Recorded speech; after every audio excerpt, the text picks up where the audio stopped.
This course is about learning about learning. So you'll be going to look at, as I've talked about already, a range of tools, processes, ways of doing things. You'll be having a project idea, and you'll be combining the two to come up with something that you can present to 3 people at the end of the year as your assessment, talking about what you've done and what you know. So no other formal exam. It's about different ways of thinking. So I hope that I will show you some ways of thinking that you haven't used before. Different ways of thinking about the world, about thinking about your project, thinking about each other maybe. We might start some of that today when we look at mentoring, what mentoring means. The course came by because the university and businesses around Tasmania were interested in students with 21st century skills. Part of that is about some of the IT skills that probably most of you are pretty good at. But part of it is also about how you communicate with other people, how you stand up like I am now and do a presentation. Those kind of skills, the skills that businesses are valuing. So they want you to be able to do that.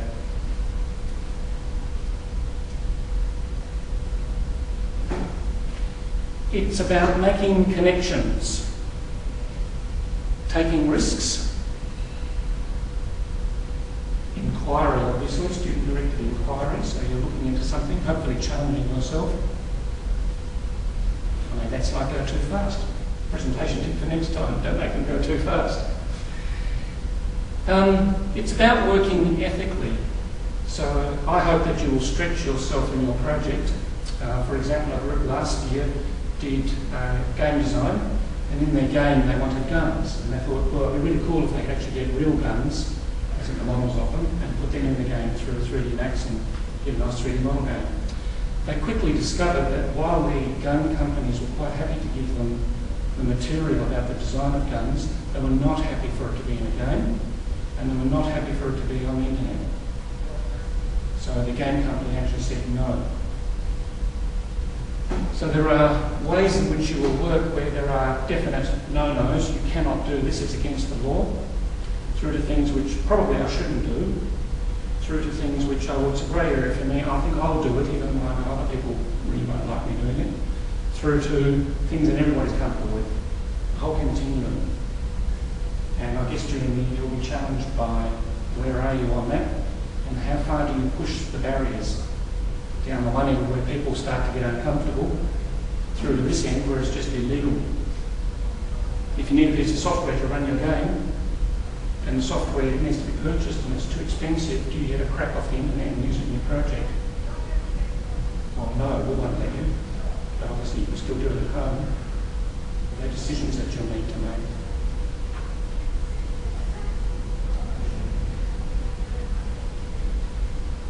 Just one more time. Your inquiry or your project needs to be something of interest to you. Hopefully it's something you're passionate about. So you actually get really enthusiastic about it, and our job is to tell you to stop working so much on it. That's how interesting it should be. Which is about right, isn't it, others, from last year?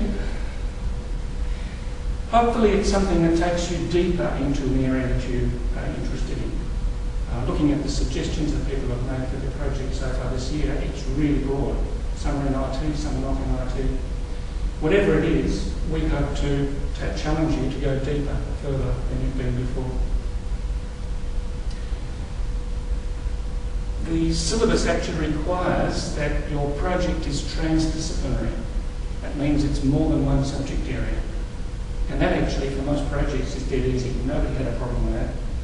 It's as easy as, let's take the game example again, they needed to use 3D Max. They needed to do some design work before that, so they used Photoshop, so they're using graphic design skills. Then they were communicating with the weapons companies. Then they were putting their stuff online, so they made a wiki. Then they were doing a presentation and writing up and learning how to actually put sentences together to make a description of their project. Lots of different subject areas. So that's called transdisciplinary. So when you're thinking about your project, we'll just make sure, and it won't be a problem, I'm sure, that you're using information, techniques, knowledge, skills from a range of different subjects. It's self-paced and self-directed. So, for example, 4.5 hours per week is meant to be your time in this course. That's class time. Last year we made a rule of thumb 5 hours. If you put 5 hours working, that was fine. By Easter, most people were putting 10 to 15 hours working. That was their choice. There are obviously issues about your other subjects. For some of those students, they found that there were times they couldn't work because some negotiated study was due in another area. They had some work to hand in, so their work in SDI dropped down. That's fine. It'll probably do this. In fact, I'll be able to see that I'll see some graphical information, and I'll show you that later. And you'll see the students in class, their work will go like this. It'll peak and trough. Some of the troughs will be because you're waiting for stuff. Some of the troughs will be because things are going on in your lives. Some of the troughs might be initially because you don't know what to do. Hopefully we'll help you with that, get you to ask questions and move on. I didn't have the experience last year where a trough was because people got lazy. That didn't happen because people were interested in, but it could. It's not about working to the timetable. So while we've got 4.5 hours scheduled, which is something like 4:30 to something or other, 7 o'clock on a Tuesday, that's not our time. This might be the time for you, but we'll probably only spend an hour and a half on these afternoons. You've still got another few hours work. When you do that, it's up to you. You might want to arrange with us to meet us. You might want to go to the lab to work. You might want to be at home at work. You might not want to come to one of these sessions because you're involved in something. So you look at the session online later, cover the work, do the tasks, and you're participating. And that's what it's about. We will assess your participation. There are 3 people who haven't participated last week, and I'll be making them absent. Those who don't do the tasks and participate, I've got no evidence of them, absent.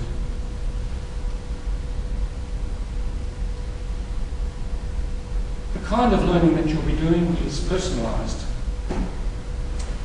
Personalised means it's tailored to your project, it's tailored to the way you learn, and a few other things which we'll describe later. It's reflective. We're going to ask you to think about your learning in your project and to start to write about it. Don't panic if that panics you, because the writing will be small to start with, and just describe what you're doing. But we will give you skills, particularly Heather, she's really good at it, in how to write reflectively. Reflective writing is about going beyond just describing what I'm doing. So descriptive writing, I describe, I did this, I gave a presentation. Reflective writing might be me afterwards saying, okay, when I started this, I was actually talking a bit too fast, the slides went too fast, people weren't asking questions.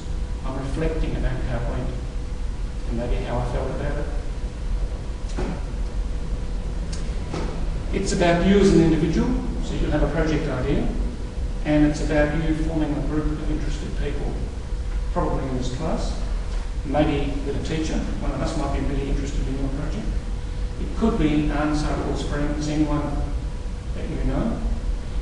And from last year, for 12 people out of the class, it was people interstate and overseas who they never met, who saw their projects online, got really interested, and started at least having conversations with them, but in some cases actually helping.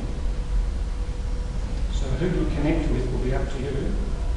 We'll encourage you to go online so you're visible to the world, be professional about it, and see who's interested. You might be surprised. The whole course is about being flexible. So I guess the flexibility works both ways. It works for us. I'm standing here because it's more efficient for me to give a lecture in a sense. So me talking, but it's not for very long. We record them, we put them online, you can access them later. Flexibility for you in terms of whether you attend or not, and lots of other things we'll talk about.